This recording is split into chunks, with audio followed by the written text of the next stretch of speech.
I've been talking about different ways of approaching the text in Genesis 1 through 11. And I have alluded to something, which is the statistical analysis, and I'll be looking at that this afternoon in detail. But what I want to look at really quickly, and use the whiteboard over here, is the idea that a text has really three aspects we need to be looking at. We've talked about the fact that it is a historical account. Okay, it's a historical account. Okay, and we all know that it's theological, right? In fact, I'm going to say that it is a theological treatise. Okay, a theological treatise. So we could say transparent historical account, accurate historical account. We could say literal historical account. And here, when we say theological, we can say a foundational theological treatise, or fundamental theological treatise. You can use either any of these. The thing is, there's something missing in the middle, okay? And that is that it is a magisterial, okay, magisterial, this is not the word majesty, a magisterial literary composition. All right, now let me show you this. I know over here is the area where when we talk about a transparent and accurate and literal historical account. When you read the Bible, okay, when you read the Old Testament, when you read the New Testament, don't you get the sense that there's really nothing? You really don't think about the text. You get the sense that you're looking right into the past, because the Bible has very little local color to get in the way. Okay, so it's like a window. So it's a window. Here's a window. See, I'm a great artist. Okay, it's a window, and so we're looking through this window. Okay, we're looking through this window, and we see what happened. It is a transparent, accurate, literal historical account. We're looking through a window into the past. Here's the past over here. Okay, and this is the present right now. And we're looking through here into the past, and we're seeing what happens exactly. But the genius of the scriptures is it's not just a window, okay? Now you're going to see my artistic work, okay? It is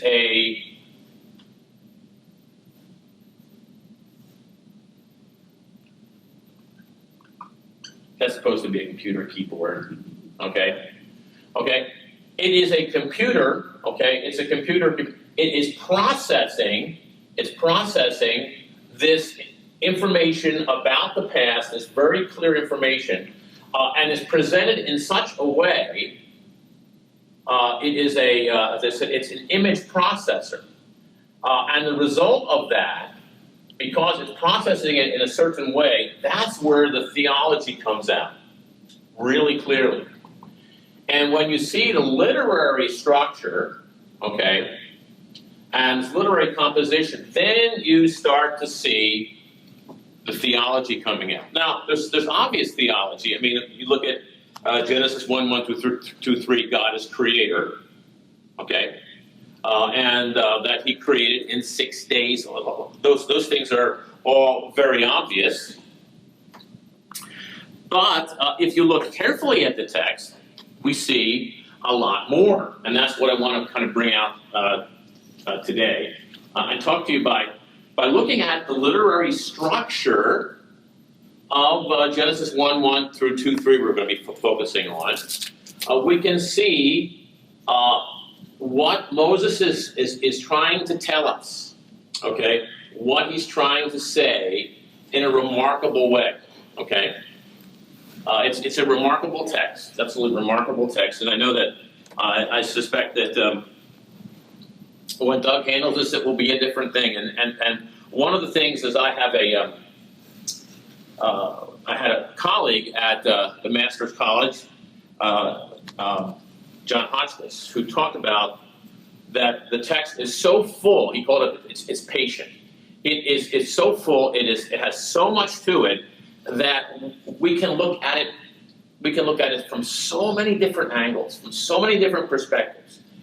We can look at it in terms of an historical account. That can be our focus. And by the way, let me just point out, I wish I had a red one here, but I don't.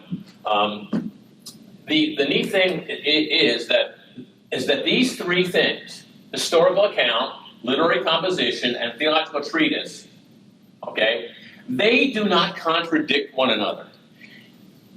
There's an idea out there that if it's a historical account, well, then it can't be a literary composition. That's a false dichotomy. Or if it's a historical account, it can't be a theological treatise. That's a false dichotomy. There are 6 false dichotomies that we need to disabuse ourselves of, okay? It is all 3 of these, and to properly understand a text, we need to understand, and I took a header there, historical account, literary composition, and theological treatise. So what we're going to do is we're going to concentrate on taking this historical account, taking the words that are there, okay, and looking at the literary aspects of it in order to get the theological message. So, what are the characteristics of the text? These might be some new words, but polemic, not parallel. That's the first thing. Polemic means an argument against another position. Okay, now what position would Moses want to be arguing against? We'll come up with that in just a moment. And the idea of a polemic, not parallel, the nature of Yahweh versus that of the ancient Near Eastern so-called deities. Why would he be talking about this? Well, you've got to think about the context in which Moses is writing. Okay, when he wrote, it's the 15th century.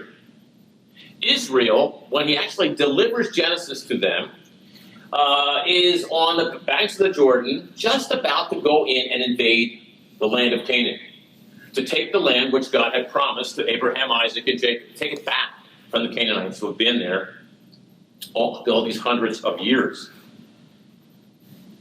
And what he's doing in order to do that is he is presenting to them what Yahweh is like vis-a-vis the Canaanite gods. Now, what's his point in that, all of that? What he's doing is he is working within the cultural understanding of that day, which is that my army cannot defeat your army until my God defeats your God. Okay? That's one of the syllogisms of the ancient Near East. Okay? So Israel is basically an untried army. Yes, they have fought against the Amorites and defeated Sihon, king of the Amorites, and Og, king of Bashan. Yes, but they're still basically an untested army. They're going against the Canaanites across Jordan. And Moses is presenting a picture of Yahweh as the invincible general of Israel. That he is going to defeat the gods of Canaan because he is greater than the gods of Canaan. And that he is going to defeat them, and therefore Israel will be able to defeat their enemies and be able to occupy the land of Canaan. So in order to do that, he's presenting this picture, this polemic, not parallel. And the first thing is the nature of Yahweh versus that of the ancient Near Eastern so-called deities. We'll look at that briefly. The purpose of ancient Near Eastern creation accounts and the method of creation. And then deliberate non-mythical features. The first one, the nature of Yahweh versus that of the gods. You will notice that in Genesis 1, 1, 2, 3, we have a self-existent God. Yahweh, it's actually called Elohim. 35 times, by the way, the name Elohim appears in Genesis 1 through 2, 3. 35 times. What's remarkable about that is that in Hebrew, just like in most languages, after a name is mentioned, after a person is introduced, okay, what's called participant theory, after someone is introduced, you don't need to say his name again, okay? So if it was, if I was introduced and said, and Dr. Boyd said this, and here's Dr. Boyd said this, and then someone's talking about me and then says, and Dr. Boyd said that, and Dr. Boyd said this. You say, well, wait a minute, aren't you aware that English has the pronoun he? All right? You could certainly use a pronoun. Hebrew has pronouns, okay? But every place it has the pronoun could simply be used. Elohim is used 35 times. You think it's trying to make a point? You see what I'm saying here? The literary, 35 times that the name of God is being used, instead of where a pronoun could be used, is making a point, okay, to the glory of God. Now, the Jewish scholars will say, notice that 35 is a multiple of 7, and there are a lot of 7s in here, okay. But this is the word Elohim for God, which means the preeminent one, the supreme one. That's the idea. Others say it means the strong one, but I think it means the preeminent one. Cognate to Arabic, which means first. So Elohim, the preeminent one, the supreme one, 35 times over that everything is due to Elohim. He is the sole, self-existent creator. His name, Yahweh, which doesn't occur until chapter 2, has to do with his very being. It's from a verb which means to be. Haya, very common verb in Hebrew. And what we have here is a name which is a verbal form. He is or he will be. When Moses asked him and said, what is your name? So I can tell the people, ask the people. I think Moses is asking him because people they're polytheists and they want to know which of the thousands of gods of Egypt are you? What's your name? And he says, my name. He says, Ehya, Asher, Ehya. I am the one who is. Or I am the one who will be. It's probably both. I'm the one who is and will be. This is a name speaking of his self-existence. Okay? The self-existent one. We find this in the New Testament when Jesus says, I am. All those I am passages, which may come from Exodus. I have a colleague who thinks that they come from the I am passages in Isaiah. Regardless, we have all those I am. I'm the bread of life. I am the light of the world. I am the door. I am the good shepherd. And then the really remarkable one in John 8:58. Before Abraham was, I am.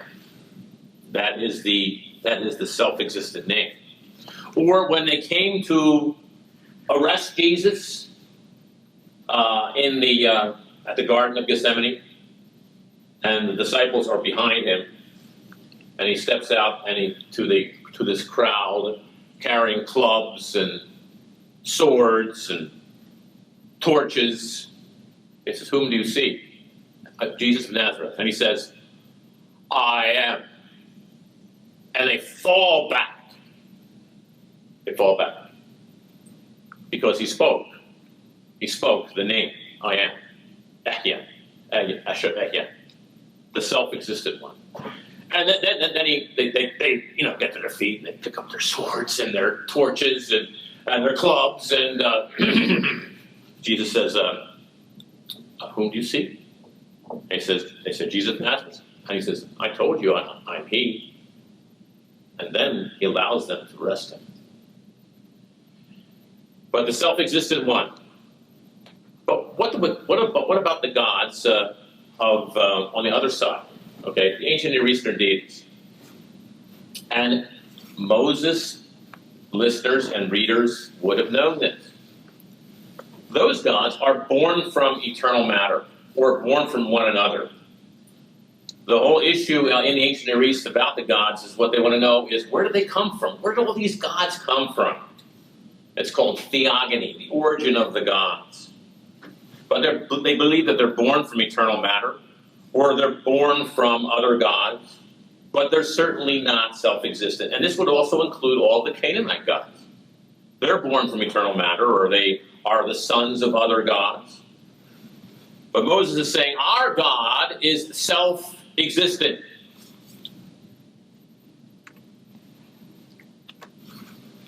Our God is uncreated versus created in some way. They're created all different ways. They're created in battle. They're created by birth. They're all kinds of different ways. Some of the ways in the Egyptian concept of the way they're created is pretty disgusting. And one of the gods was actually the mother goddess of Egypt, Hathor, comes up out of the Nile onto this mound. So she just comes up out of the Nile. And by the way, if you know that, you can understand why Pharaoh is so upset about the dreams he has. Okay? These cows by the Nile. To us, it doesn't mean much, but to Pharaoh, he's saying, but that's the origin of Egypt. This is a very serious dream here. And then you see, like, when you understand that background, that cultural background, that literary background, it brings the text to life. That's why he was so concerned. Okay, this happened at the Nile, these cows. And we have these fat cows, and then these thin, emaciated cows devour them, and it doesn't even look like they ate anything. Okay? Usually when you eat a huge meal, you have a certain indication of that. Particularly if a cow were to devour another cow. But there's no indication of that. Looks just as gaunt and emaciated, all the ribs showing and all of that as before it ate the cows. Uncreated versus created in some way. That's the nature of Yahweh versus that of the gods. His existence is neither proved or asserted, but rather assumed. The Bible does not begin by saying, well, let me prove to you that God exists. Or even say, God exists. It does not even assert that. It just jumps right in, okay? In the beginning, God created. Okay, there's no proving God exists or asserted, but it's rather assumed. Versus, as I said, the emphasis in the ancient Near East and also in Egypt is on theogony. Where did the gods come from?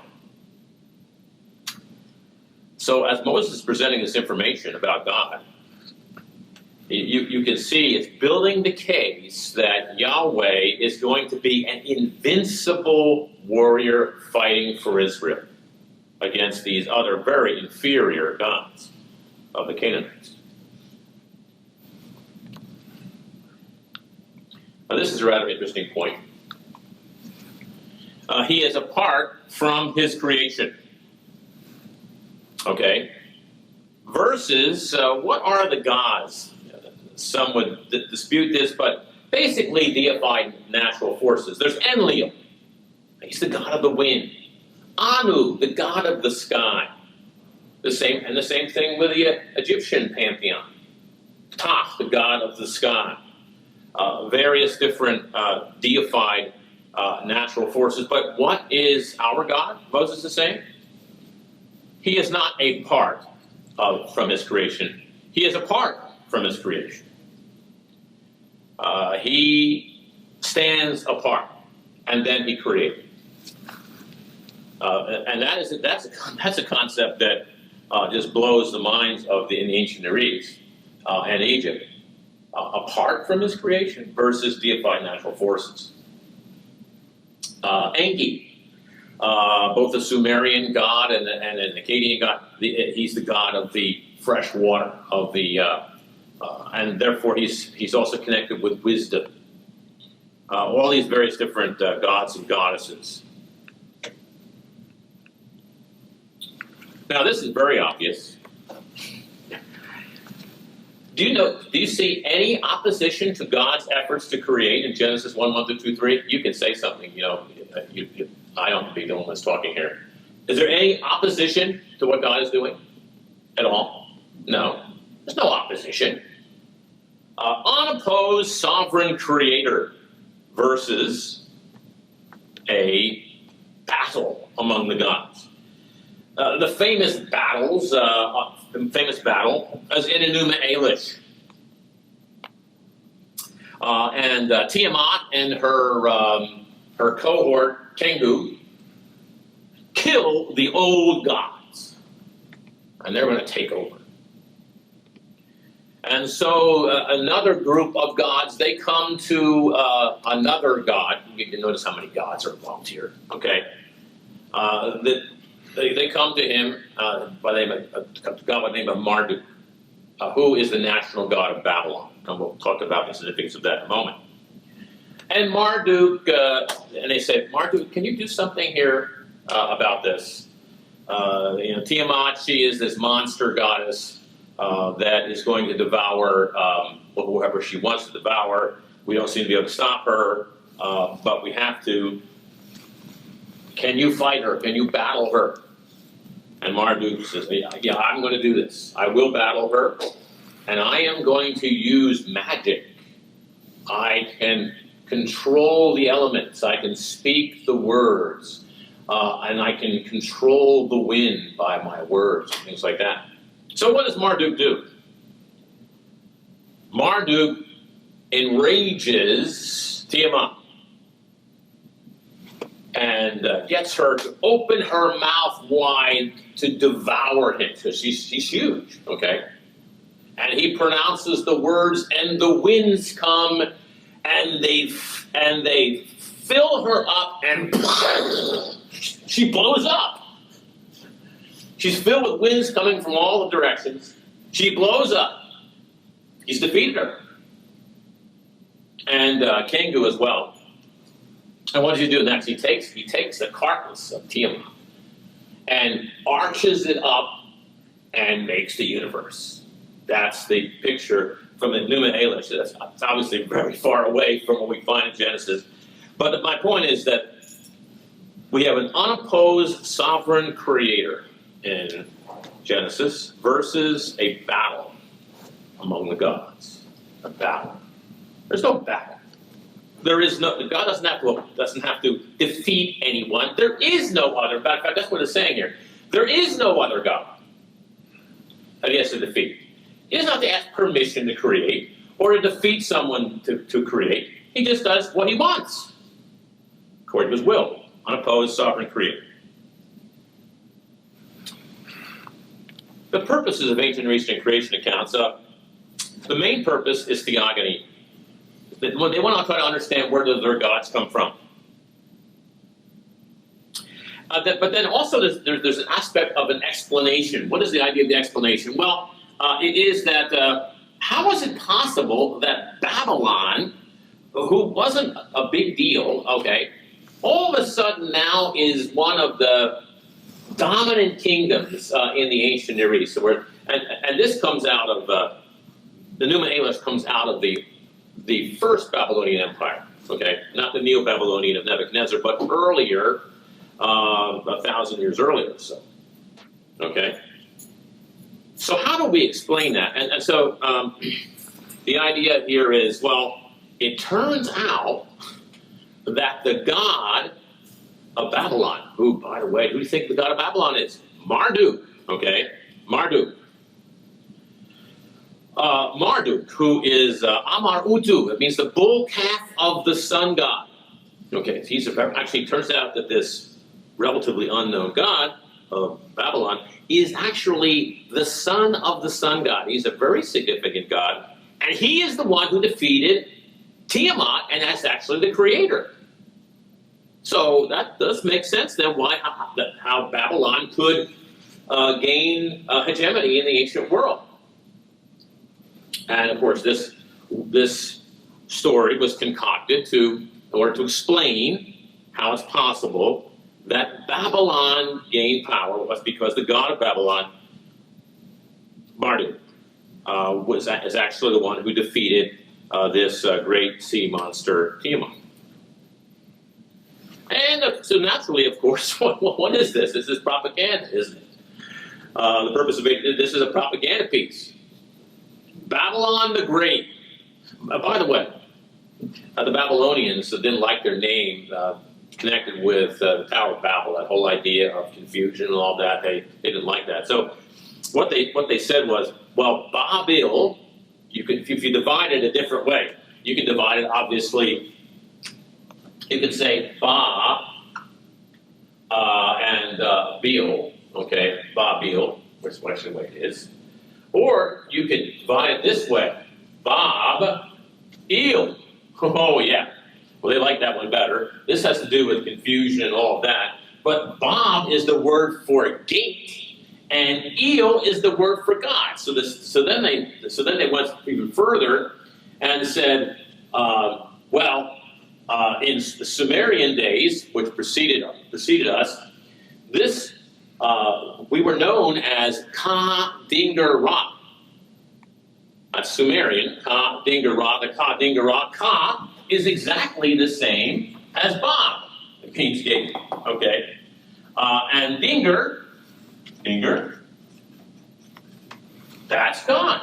Gate of the gods. You know, so they're trying to prove that really their name means gate of the gods. You see, propaganda. And the Ka-Dingar-Ra, that Ak is just the genitive in Sumerian. So Bob, Il, Ka-Dingar, the same thing. Well, we have found out that this is bogus, okay? They lied about this. This is not the case. It really does go back to the idea of confusion of languages. So this is all propaganda. The purposes then of the ancient and recent creation accounts, theogony, explanation, propaganda.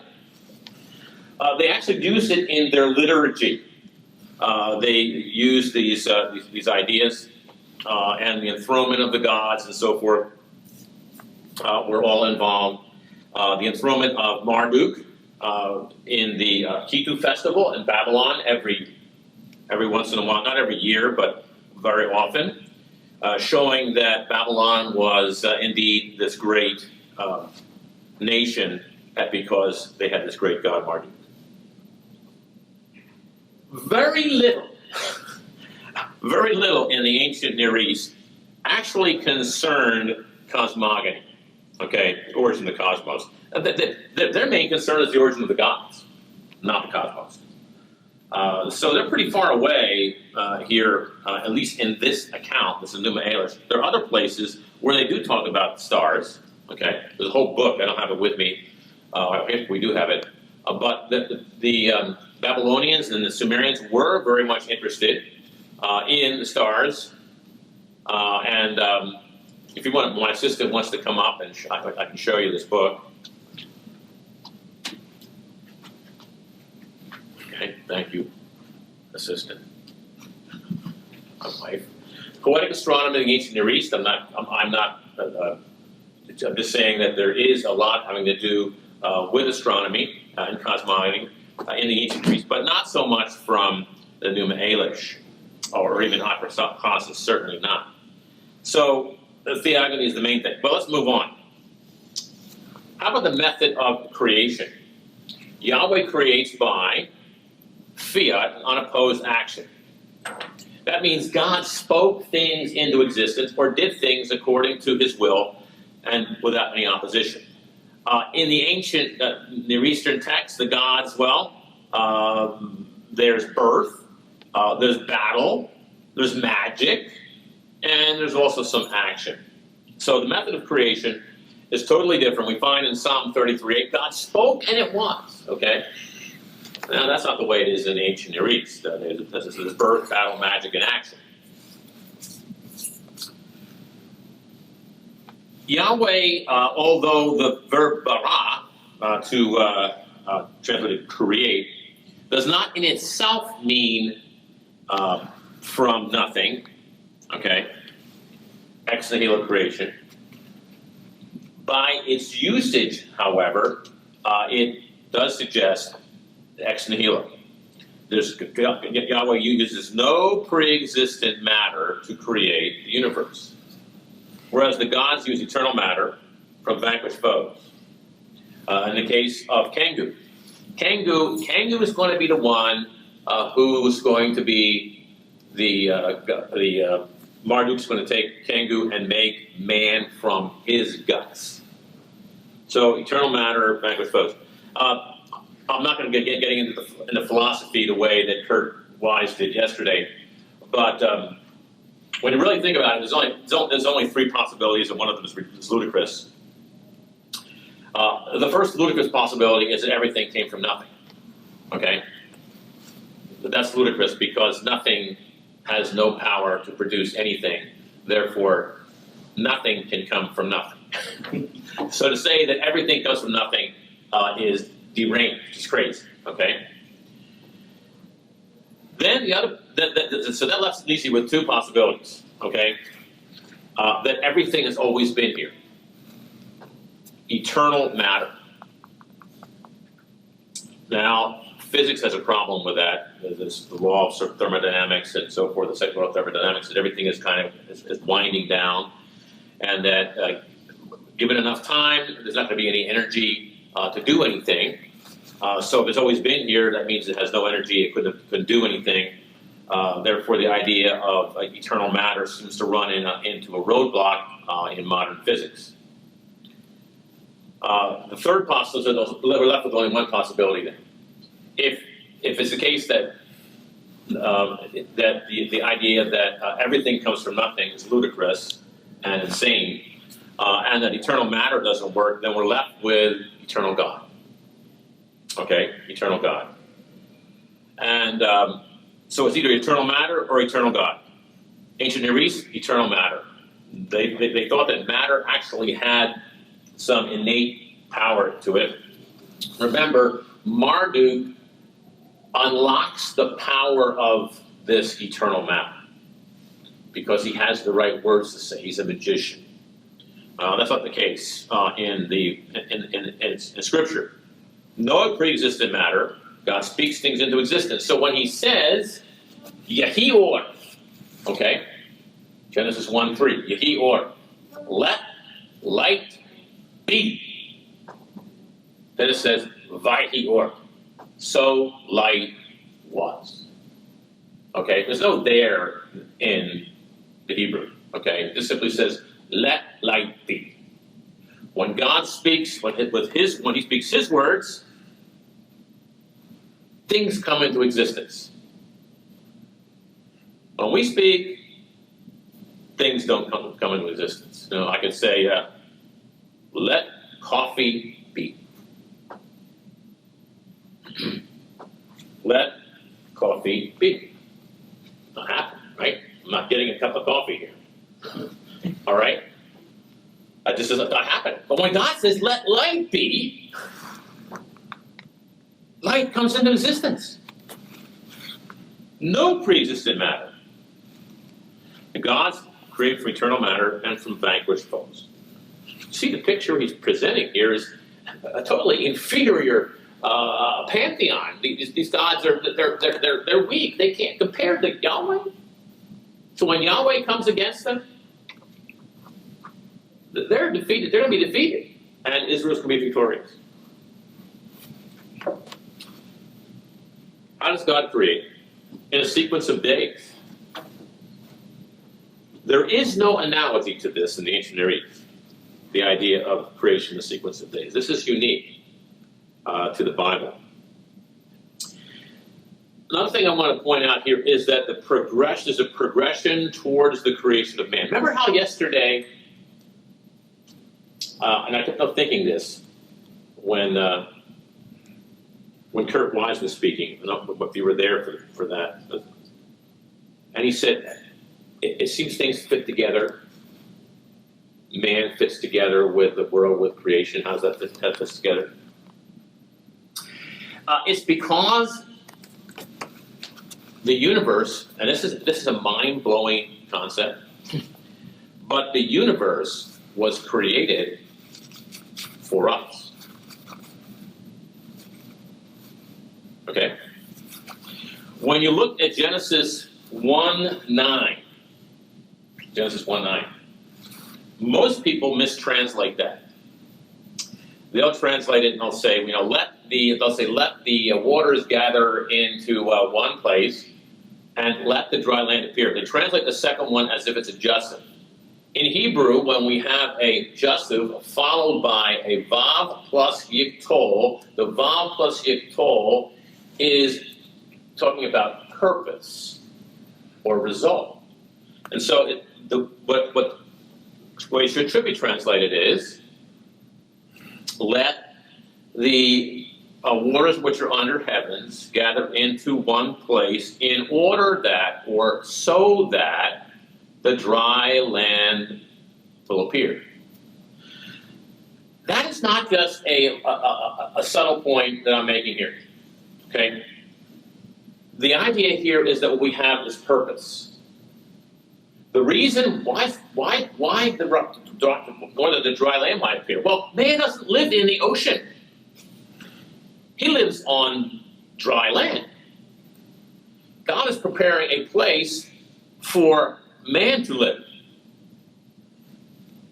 where the plants that he will eat will live, and where the animals over which he will be placed will live, and his subjects will be put in place before he's even created. And in Psalm 8 this morning, as we were looking at it a little bit, we were noticing that, but it says, all things he has placed under his feet. The Hebrew there is really amazing, called shata takat raglav. That sequence of is very unusual, almost not found anywhere else. It's usually in Hebrew, normally we have going from to to o, and all kinds of stuff like that, but to go called shata takat raglav. It's meant to draw attention to it, that God has placed all things under his feet, raglav, his feet. And then it goes and it actually lists the things in reverse order of creation. It starts with sonet, the members of the little flocks, okay, the goats and sheep. Then it says the ulam, okay, which has to do with the oxen, the big animals, okay, the big domestic animals, and then Bahamat Sadat, which are the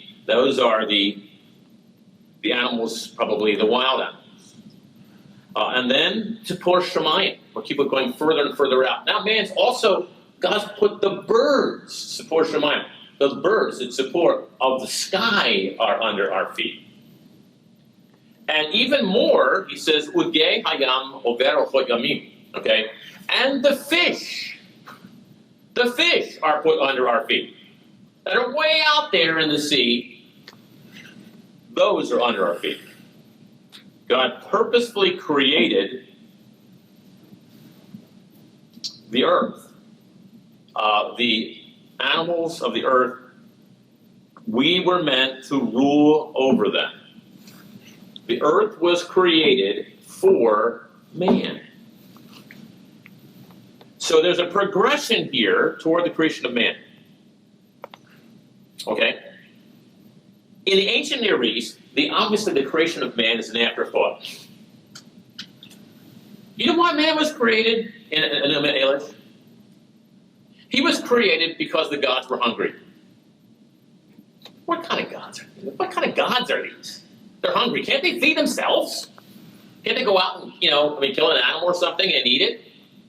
No, they have to create. They're so lazy they can't do that. We've got to make this creature that will feed us. Oh, okay. All right. How are we going to do that? Well, this Kangu guy here, he can do that. He's dead. We'll use his guts and make a creature who can feed us. In Atrahasis, what do we find there? Well, in Atrahasis, there it's a little different. The gods, the lesser gods, they don't want to dig the canals anymore. They're tired of it. They protest to Enlil. They storm his capital and so forth, and we're done. We're tired of this. And then Leo, remember, he weeps. Oh, I'm so sorry for you. You got to get one of your gods, and you got to kill him to make a creature who will be able to dig the canals in your place, because those canals have got to be done. This is obviously an afterthought, but that's not the way it's presented in Genesis 1, 1, 2, 3. Man is not an afterthought. He is the epitome of creation. And the way that is presented is that those verses are in high-level poetry. Those couple verses. To really point them out. That here we've got a creature in the image of God. In the image of God. And I don't have time to talk about all that's involved with the image of God. I think the image of God is contained in the verbs of God's actions in Genesis 1, 1 through 3.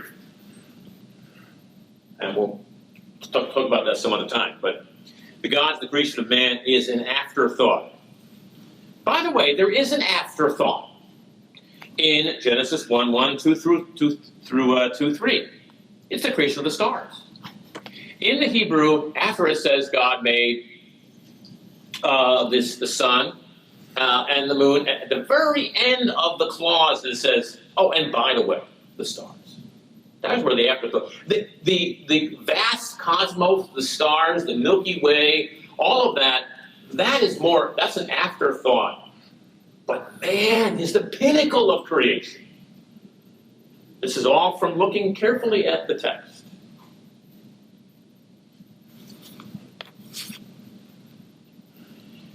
The creation of man is deliberate and personal. We talked about this with his hands. God created man with his hands, breathed him the breath of life.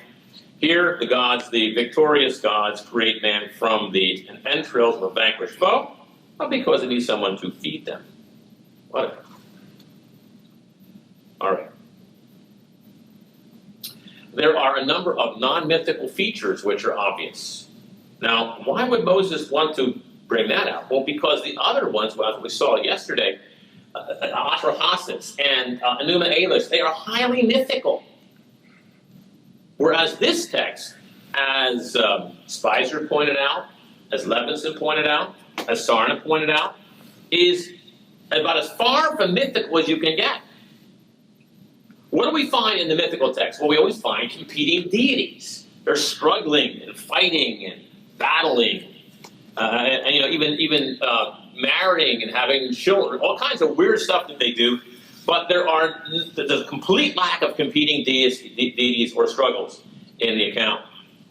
The pre-existence of the creator rather than matter. In the mythical texts, matter is pre-existent. Matter's there, and then the gods come into existence.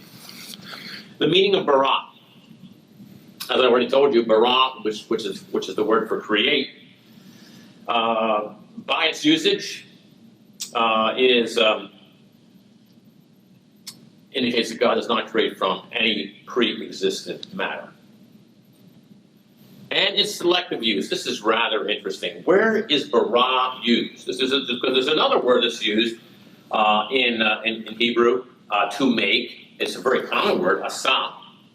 And to do, to make, perform, very, very common. Over 2,000 times it occurs. Bara is not very common.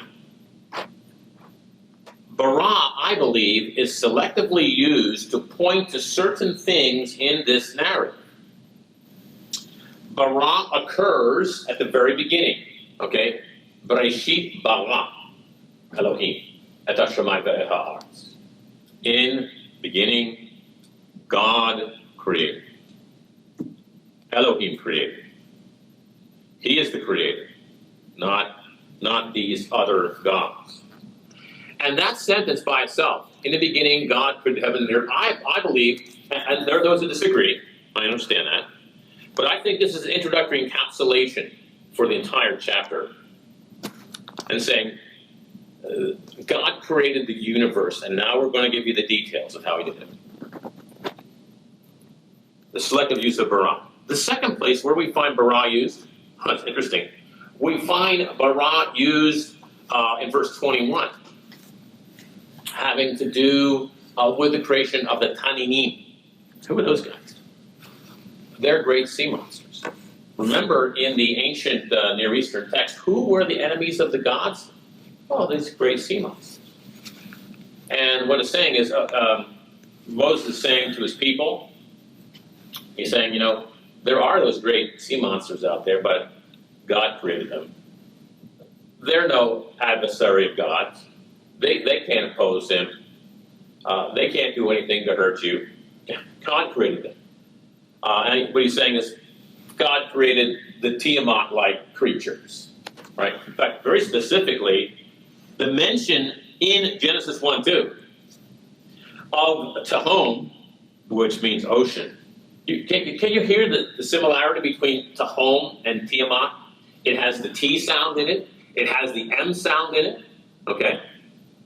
And what he's saying is, Tiamat, she's no goddess. That's just the ocean.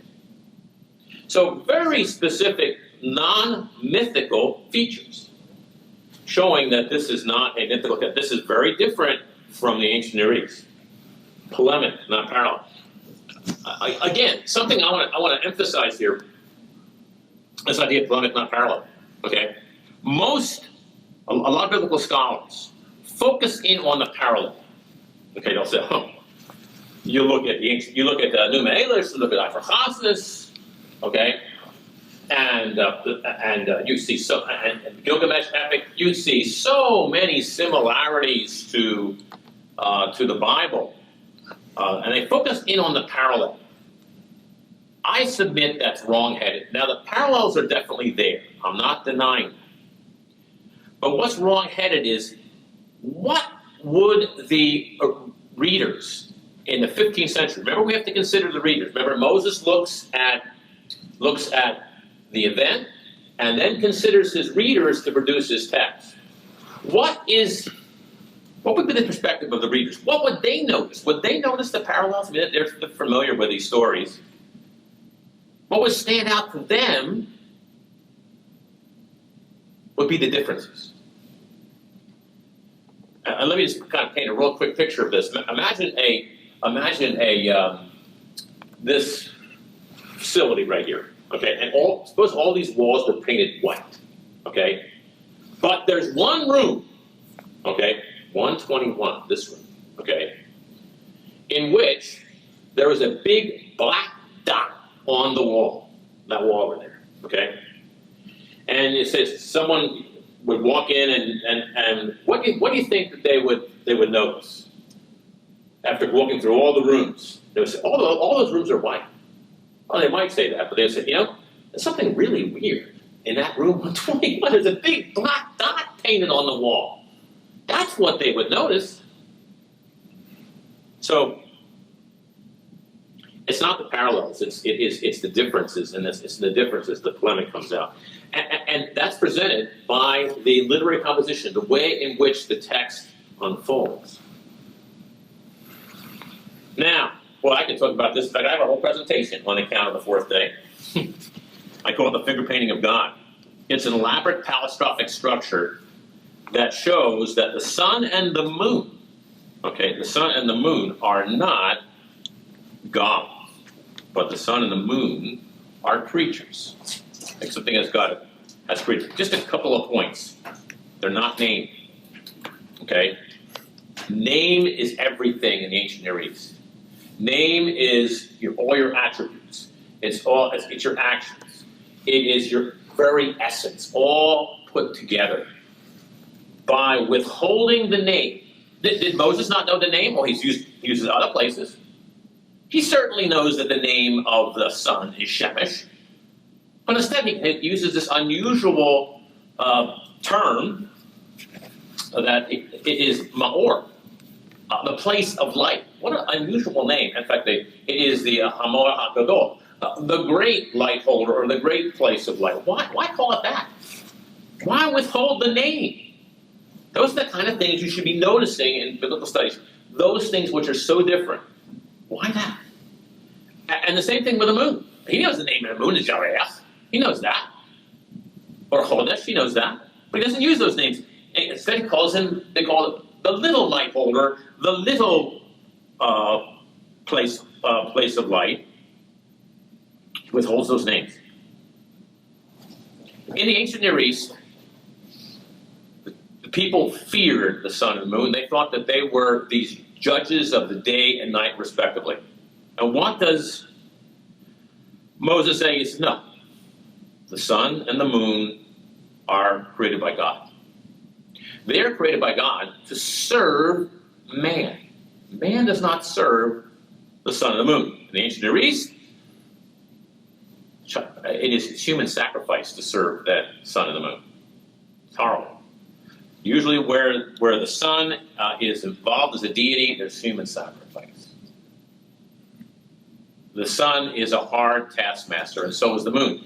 In Psalm 121, it's not talking about there, when it says the sun will not strike you by day nor the moon by night, it's not talking about sunburn and moonstroke, folks. It's talking about the sun, the judge of the day, capriciously striking someone down. And the Lord says, that's not going to happen. I'm going to protect you. And the moon, at night, striking down. No, that would have to be the case. God created the sun and the moon to be navigational aids, to provide light, to separate the day and the night, and also so that Israel would know the appointed times to go up and worship Yahweh. The sun and moon were created for man, not the other way around. So different.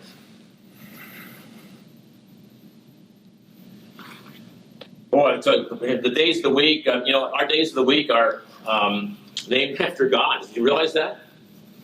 But not in the Old Testament. By the way, the Greek Orthodox don't name their days either. But Sunday is obviously, that's the day of the sun. Monday, the day of the moon. Tuesday, the day of Mars. Wednesday, Mercury. Thursday, Jupiter. Friday, Venus. And Saturday is Saturn. There's different planets and that are referenced in other cultures, and they've been collected. But I just wanted to say there's other features here that we could talk about and make it quick. And that is, there's a bipolar structure to this. Literary framework, literary formula, relentless progression. I could go on for quite a while. Heaven and earth are the extremes of this. Literary framework, all of this, it's inclusio. Talks about the creation of heaven and earth in 1:1, and then down to 2:3 again. The bilateral structure, I'll point that out. The focus on the third and sixth day, because there's 2 created events on each of those 2 days. The elaborate palitropic structure of the 4th day and days 4 through 6 also have an inclusio using Natan. Well, let's look at this bilateral structure.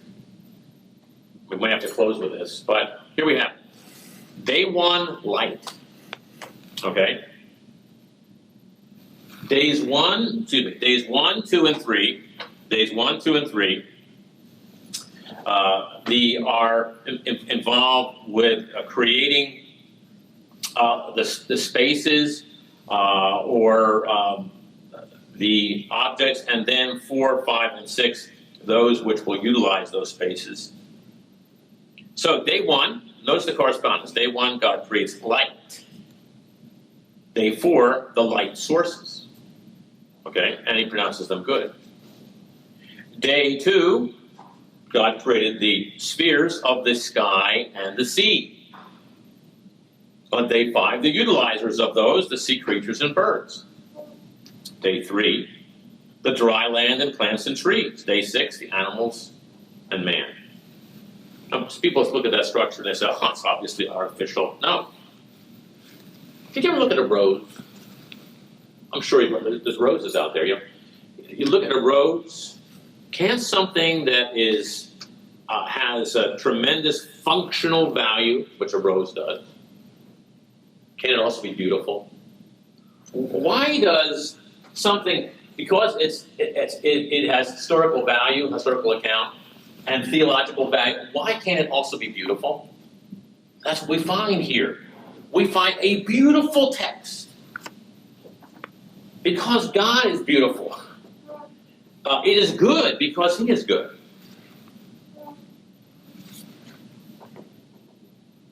And then there is a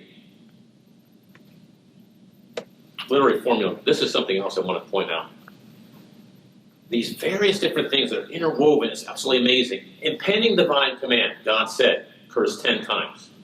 Divine command, let there be or let be. But let be is not good English, so we say let there be. Fulfillment, and it was so. Divine approbation, God saw that it was good. Divine creative action, various different things, separating. Naming or blessing, and time. These are all interwoven. And by the way, there is something going on with sevens. Now, why would that be? Well, because there's 7 days in a week. And just pointing out something, and I'm worried whatever you want to go with this. There are 7 words in the Hebrew text, Genesis 1:1. There are 14 words in the text, Genesis 1:2. Remember we said there are 35 times that God's name is mentioned. And then other things, I believe 28 times the word occurs, which is a direct object marker, and 21 times. These are all multiples of 7. It refers to the land. Eretz occurs 21 times. So we have these various different things that are this literary formula, literary structure. All of this structure here to bring out the theological points. And I think we're just going to have to stop at that point. And what we're going to do tomorrow is we're going to look at, take the idea of the literary structure, not of Genesis 1:1 through 2:3, but we're going to look at the flood account and show how we can take the literary structure to understand some of the actual geology that is expressed in the flood account. And that's going to be kind of fun. Because most of the time people concentrate on the theology. We're going to talk about that as well. But we're going to talk about how the literary composition in the flood account, which people say, oh, it's a mess, it's careless, and they make fun of it and everything else. But I was showing Thomas a book by Allen called The Legend of Noah, and he ridicules the ideas of the flood and says, Noah, how could he have entered the ark 4 times and all of that, and how they could have get all those animals in the ark, and the chronology is all messed up. No, it's not. When properly understood with the literary structure, everything falls into place, and you see how beautiful the composition is. And then begin to take it seriously, then you can actually look at the geology that comes out of it. And that's so exciting. That's what the project CCRG is all about. Well, thank you for your attention, and we will convene again this afternoon and look at the statistical analysis that shows that Genesis, at least Genesis 1:1 through 2:3, and any other text you want to apply to that has 30 verbs or more, is actually a narrative. It's a fascinating study this afternoon. So thank you.